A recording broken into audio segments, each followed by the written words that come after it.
Last week I started the series Waiting on God. Talked about how we're supposed to wait on God. We're supposed to watch for God. We're supposed to look to see what He does in our lives so that we can act accordingly, so that His plans for us work out the way He wants them to. Remember, I read from the prophet Jeremiah, and one of the things that he said in his passage is that God has a plan for us, a plan for a hope and a future. Now what I'm going to do is I'm going to read to you from David. David was a king of Israel, and David had a heart for God. He talked to God constantly, and he prayed to God all the time, and he was after God so much so that most of his prayers and a lot of his thoughts and communion with God, he wrote down and became the book of Psalm. He wrote a good portion of it. As in fact, we get a lot of our older hymns from the Psalms. And that's the impact that David's relationship with God has on our lives now. And what David says here in this psalm is that he says, he lets us know that God is thinking about us. So here we go. Psalm 40, verse 5. Many, O Lord, my God, are your wonderful works which you have done, and your thoughts towards us cannot be recounted to you in order.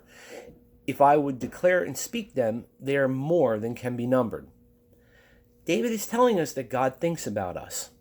Now, why would God think about us? Well, it's simple. He created us. And he wants to take care of us.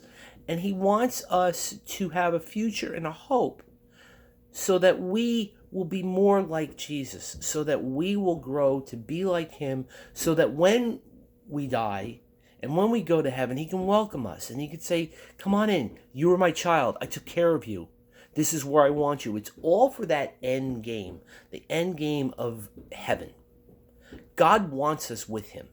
I've said that many times. Part of his plan to get us to him is to make us more like him. And in order for him to make us more like him, we have to trust him. We have to know he exists. We have to believe he exists. Part of believing that he exists is that we know he hears us. We know that we can talk to him whenever we want. We know that we can go to him with whatever we want. We know we can bring our problems to him, our worries, our concerns, our joys, our blessings, the things that we have. Like David says here, all the things that God has done, we can acknowledge him. God wants us to know that everything we have, the roof over our heads, the food on our table, the jobs, the clothes on our back, God wants us to know that that is all from him. And the reason it's from him is because he's your father. And you are his child. When you accept the gift that he gave us on the cross through Jesus and the resurrection, we have the right to become his child. That's what the Bible teaches us. And as his child, and him as our father, he protects us and provides for us. He's doing this now in your life. Every day.